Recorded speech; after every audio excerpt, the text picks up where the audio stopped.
All right, on this episode of Bowks Talking Bouts, excited to be talking to an individual who's prominently featured on Unified MMA 48, and that goes down on December the 16th, a super lightweight bout with Scott Hudson and Austin Tweedy getting out there and testing skills, and always good getting to talk to Scott before these big fights. How's your day going, man? Good, man. Really busy these days, but day's going well. Just got home, long day. Just looking to get some food and relax right now. Yeah, I know, probably decompressing after a long day of training. I imagine that included some good work with like Aegis MMA and things like that. Is that what you were getting up to earlier? Yeah. I was at Aegis. We had a long training session. On Tuesdays and Thursdays, we got 2.5 hours, and I usually get that going like at one go. So one long training session on Tuesdays and Thursdays. Yeah, and I'm kind of wondering when this bout offer came your way and what the general, I guess, feeling is, because, I mean, I'd imagine you're excited getting one more in this calendar year and it being with, like, arguably the biggest promotion in Canada, and it's like a GTA-centric kind of event. Like, what was the, I guess, temperament when, like, the bout offer and the opportunity initially came your way? Well, we were going back and forth with Unified for a while. Like, originally they wanted to do an event in October, and it ended up being, they settled on December. Went back and forth with a couple different opponents. Tweedy was the one who stuck. And yeah, I'm excited to finally get it going with Unified. Them and I have been in talks for, a couple fights now, but it never worked out.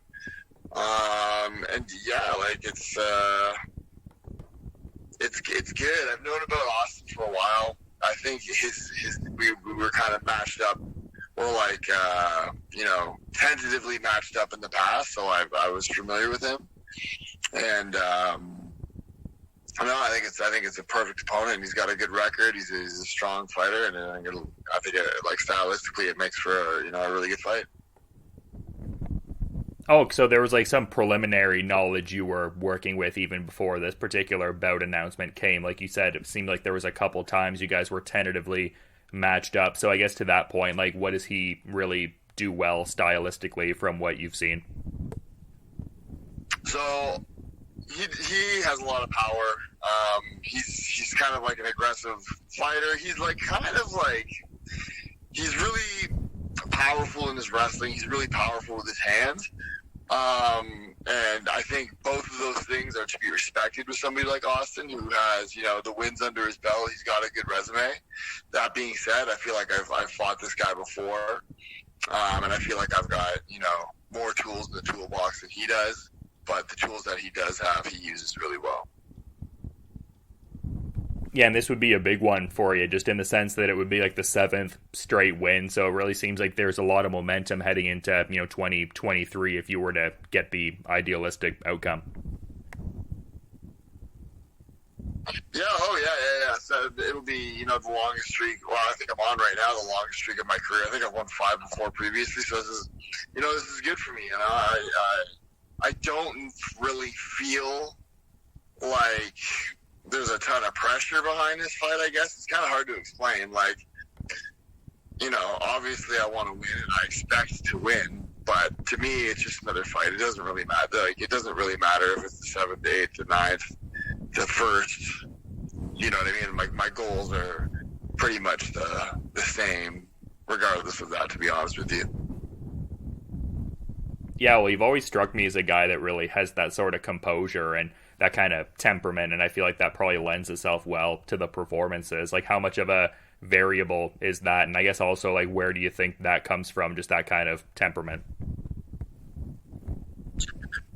Well, I think a big one is just me naturally. It's just kind of the way that I am. I take training really serious. I try to stay as focused as I can, but other than that, I feel like I'm pretty laid back. And I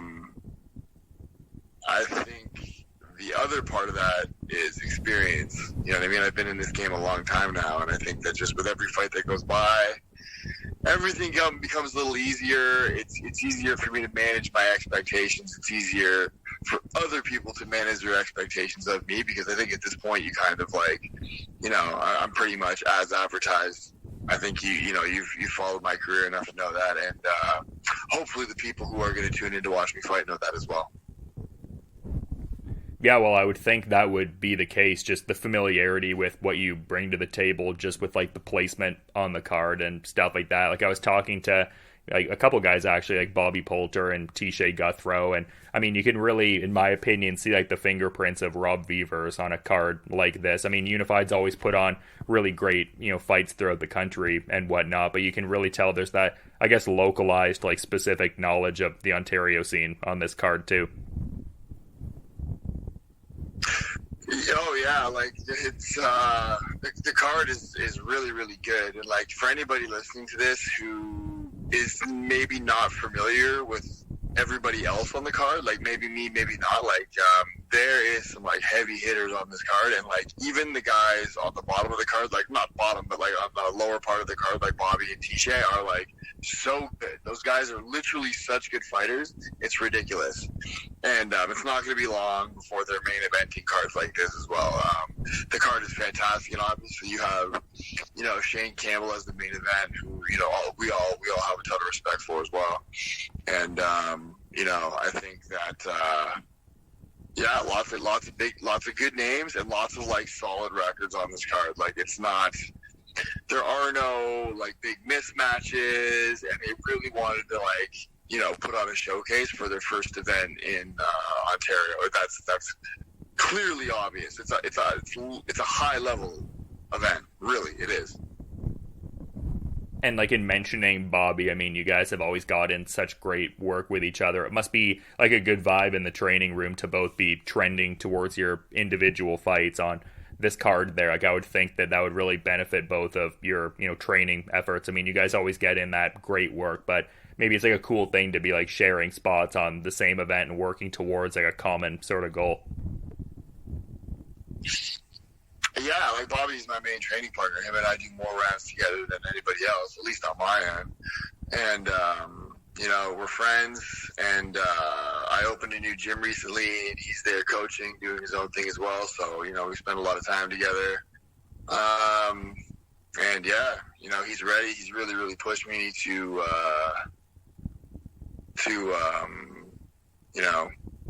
get ready for this fight, and he's got some stuff going on in his life, and it's been, super inspiring for me to be alongside him. And I think we're both ready to rock, and he's sort of like me, you know what I mean? Stylistically, we're pretty similar. I think like temperament as well, we're pretty similar as well. So I'm looking forward to it. It's always special when, a lot of guys on the crew get to be on the same card. Amin's on the card now, and, he trains with us on a regular basis, and we're really friendly with T-Shay and Gabe and all those guys as well. So we're even though we're not all in the same room all the time, we're a group. Yeah, I think that speaks to some of the great cross-training that can happen throughout, like, Southern Ontario. I mean, you have, like, core guys with the different gyms, but, like, say someone from, like, Aegis MMA would go to, like, Niagara Top Team or some of these other different gyms. Like, there's really a lot of good spaces. Like, BTC, a lot of guys get in the work there. So, yeah, just to say there's, like, that good kind of cross-training gym culture, it seems. And it seems like it really benefits all of you guys, too. Of course, we're really lucky actually to have the resources that we do have available to us here. We go weekly to train at Niagara Top Team. In the past we've gone back and forth there quite a bit, and there are guys coming to train with us, and, it's good, really good vibes. We're all really close. And, I think as a group, even though we're not necessarily at the same gym all the time, we really, push each other and want to see everybody be successful. Particularly with those two gyms.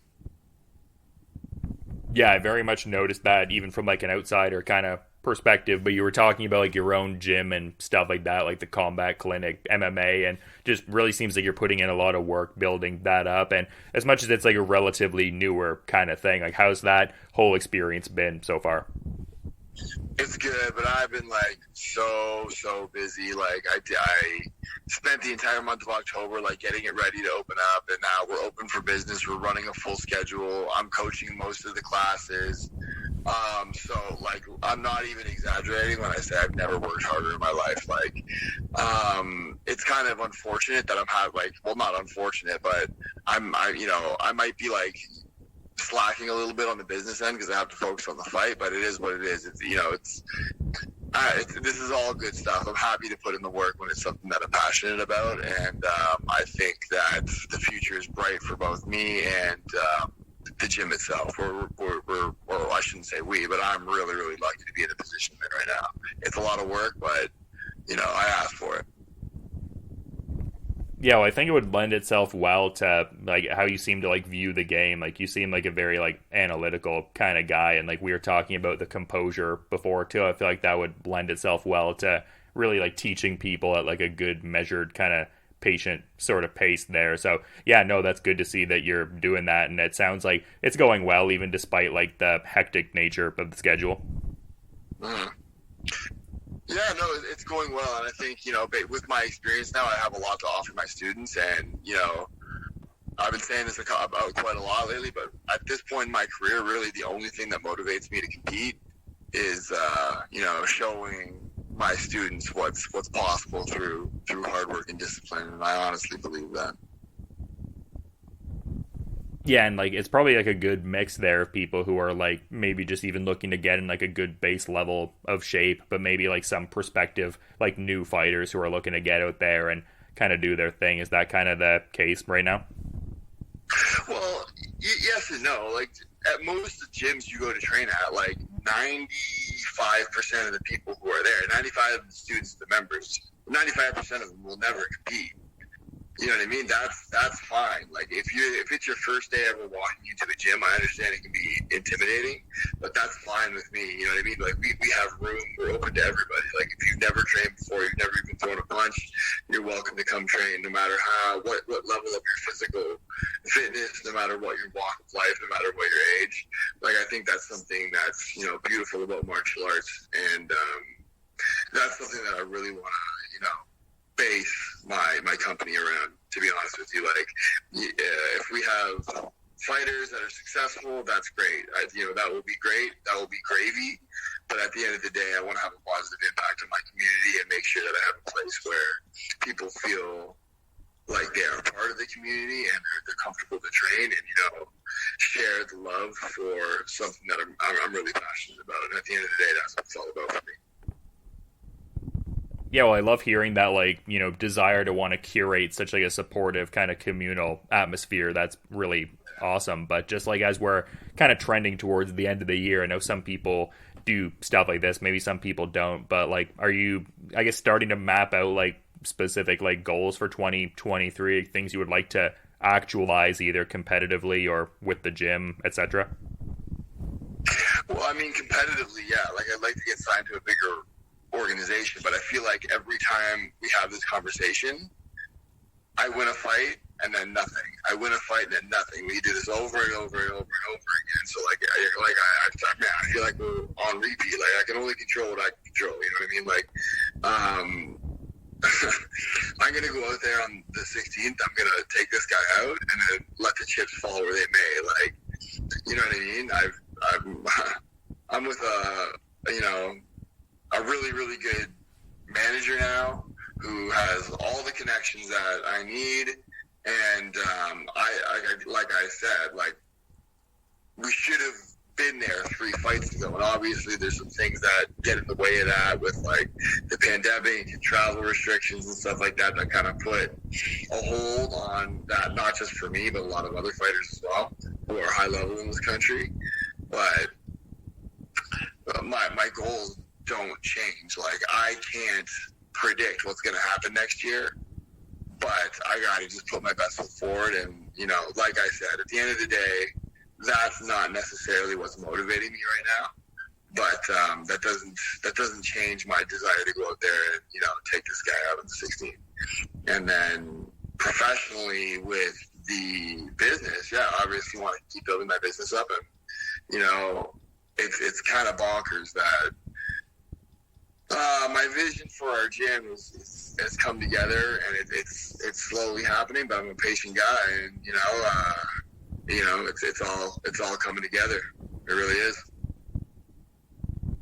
Yeah, well, you mentioned like signing to the new like management there. Well, I mean, relatively new, like relative to the last time we talked, just being with like, Daniel Rubenstein's team and stuff like that. And it's kind of interesting. Like, I felt like I had a similar kind of like interview dynamic with like a training partner of yours for a bit in Aaron Jeffrey. Like, he was kind of like, yeah, I don't know, man, I keep winning these fights and, doesn't necessarily like pan out into that big stage opportunity. But I mean, it seemed like his affiliation with like the Rubenstein team kind of like facilitated his, path towards like Bellator, and he seems to be killing it there. So yeah, I mean, hopefully that's what it is, because I mean, obviously like the skills are there and everything, so maybe it's just a matter of the connections, and then something could pan out thereafter.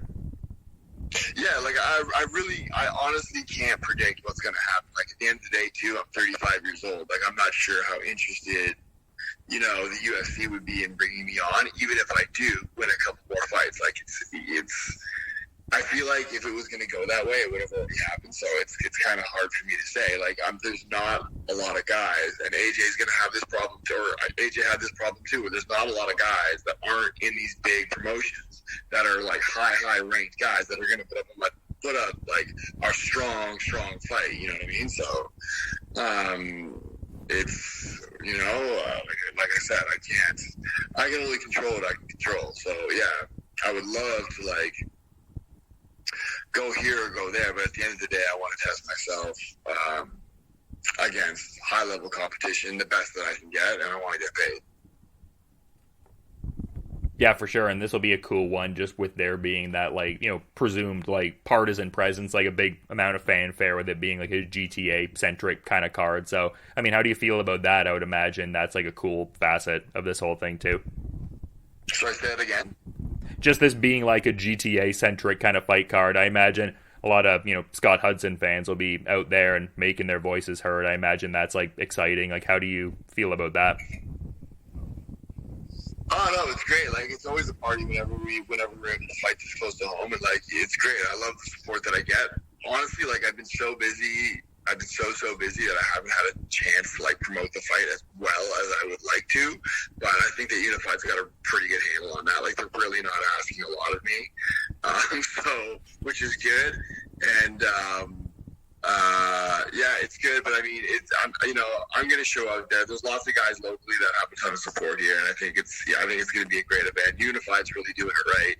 And if you've been following like Canadian MMA for any time, you know that they always put on a good show, and they always sort of try to make intriguing matchups, which is good. They're not just Unified is, and like, again, you follow local MMA or you follow anything on the regional scene, and some cards they just throw shit at the wall and hope for the best. You know what I mean? There's no thought going into like, okay, why is this a good match? Will it be entertaining? Is this person this? Is this person that?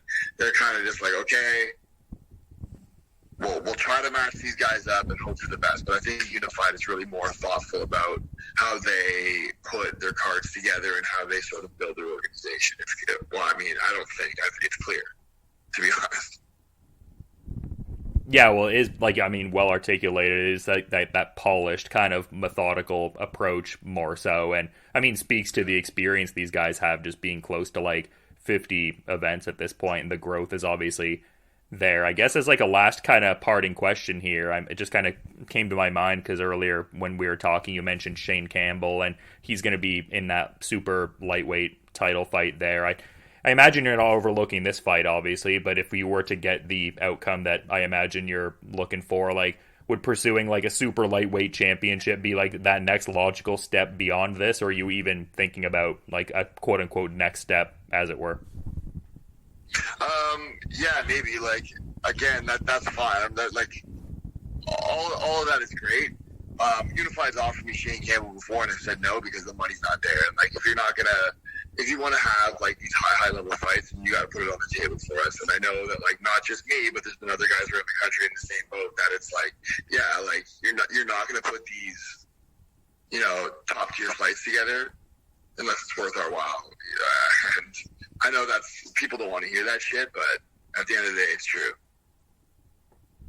No, I mean, it's fair. I think if anyone, like, understands, like, the, I guess, intrinsic risks of the whole thing and what you're putting into preparation and all the different variables, it's like, yeah, you obviously should be compensated to that degree, yeah, you shouldn't take like a random paycheck to, fight someone the caliber of like a Shane Campbell as well, and also like how high level you are and what you'd be putting into the preparation. So I get what you're saying. Yep. But yeah, that is what it is. And I mean, this should be a great fight. I'm looking forward to being there and checking it out. But I want to be mindful of the rest of your schedule and everything, just kind of letting you decompress a bit and everything, man. So to that point, is there maybe anything you might want to add as a parting thought as we're kind of wrapping up here? No, whoever's listening to this, I hope you guys, make an effort to, check the event out. Unified 48. It's in the International Center in Mississauga. I'll be on the card. If you can't get there in person, you can watch it on UFC Fight Pass. Yeah, going to be a great card, just so stacked. And when I saw this bout announcement with Austin Tweedy, very much was excited for that. And yeah, should be a great event on December the 16th. And yeah, to reiterate, I appreciate you making some time as always and coming on the show, man. Thanks so much for that. And just looking forward to checking out the fight when it goes down too. Anytime, Dylan.